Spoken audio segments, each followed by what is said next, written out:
Yesterday, I told you about taking all of the switches and dials and everything off of the instrument cluster. Now I'm currently working on sanding it down because some rust was coming through.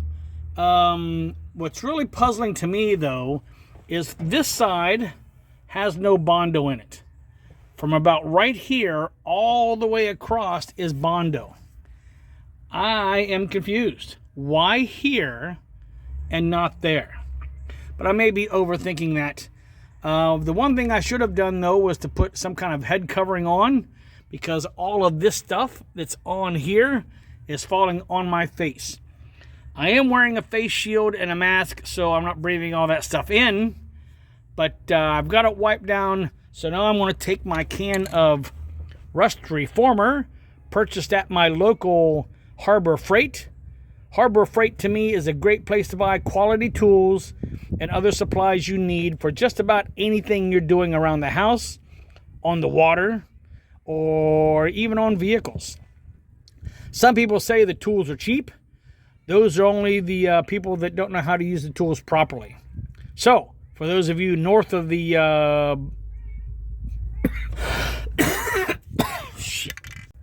Now, I am coming to you from under the inverted tub on my 1947 CJ2A because I'm trying to clean a lot of the stuff that's on the floorboard and such, areas that I'm not going to be cutting on but need to clean up so I can get my Rust Restore paint put on and keep the flash rust from happening.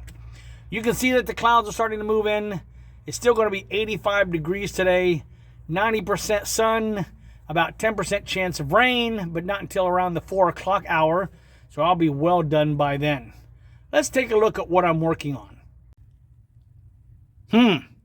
I had miscalculated some couple things. There was a nice breeze blowing when I started spraying, and then as soon as I started spraying, it stopped.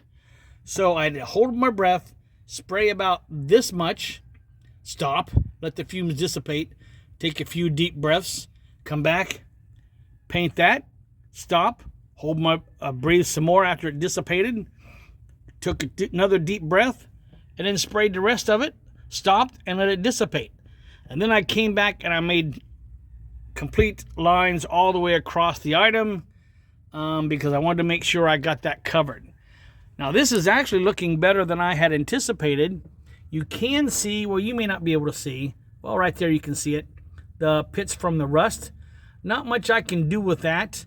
Once this hardens and dries, or dries and hardens, I guess in that order, I can put the primer on this, which I'm going to do, and then sand it down, see where the high spots, low spots are, and maybe add a little bit of filler.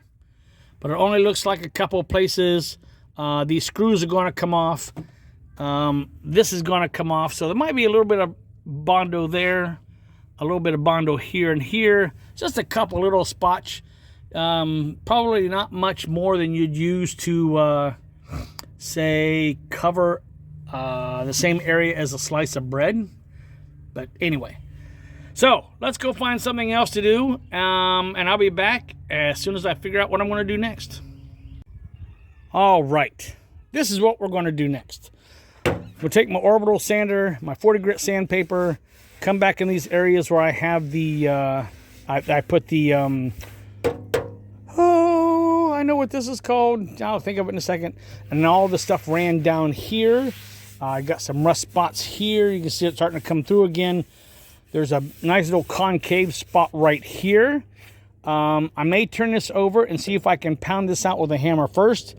It may muck up the fiberglass, but if it does, then I'll just redo it. So stand by. Let me see what kind of work I can get accomplished on this today. All right, there's a half hour's worth of work done. You can see that the dent here is pretty significant. I just wanted to spray this rust converter on there to get the rust to stop. Once this, I want to give this 24 hours to cure and dry. Then I'll have this turned over and get a hammer, my body working tools, and pound this out flat as I can. And I'll have to come back in with some Bondo anyway because I'll have to use my body tools to flatten these holes out, because you can see it's a bit of a concave there. Maybe right here as well. This one, that one as well. Fill in these holes. And you can see where I actually cut grooves, because the bolts that were there were rounded off on the nut and the head of the bolt. So that was the only way to get them off. But I'm going to say that was a success. It was a quick little job, but one that was necessary. So let's see if I can go find something else to do. Okay, here we are back in the shed. I was going to take this fender out and hit it with some sandpaper, clean this up. But there's really not much I can do with this, because I put the rust restorer on it, and then I put, oh, I know what I want to say. I was doing an experiment. Okay, we are inside my Comet Cave, a building specifically put together just for the Comet. But there isn't a Comet in here, because here are all the Comet parts. A couple of motors. I'm not sure which one I'm going to use, but that's for another story. Here is the driver's side fender for my CJ2A. There is no Bondo whatsoever on this fender. So I'm guessing the farmer that owned it before only hit things with the passenger side of the Jeep.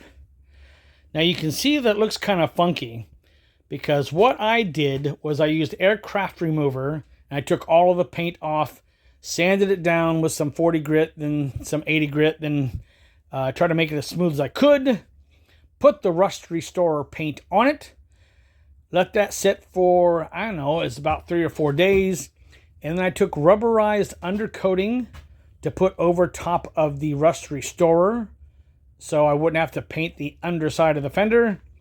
And as you can see, it was not compatible with the rust restorer. I'm not quite sure what happened. Chemically, they are not compatible, because it never hardened. I actually had to lay this out in the sun to dry the propellants and oils that were in the undercoating to dry. So yes, it looks like I'm going to need a can, at least one can, for the inside of this, of the Easy Off oven cleaner, just to get rid of this muck. And then I'll do it right.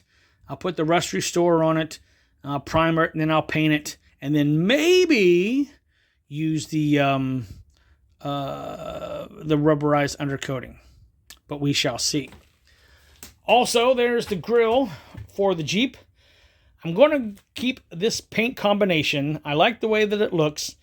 The only thing I will do is I will get the, again, another can of Easy Off oven cleaner, take all of that paint off, do it again, and do like my friend up in Nova Scotia does at P Street Garage, make a paper doll, as he calls it, because I can't remember at the moment what I would call it down here, a template for the scallops that go around the entire framework of the grill.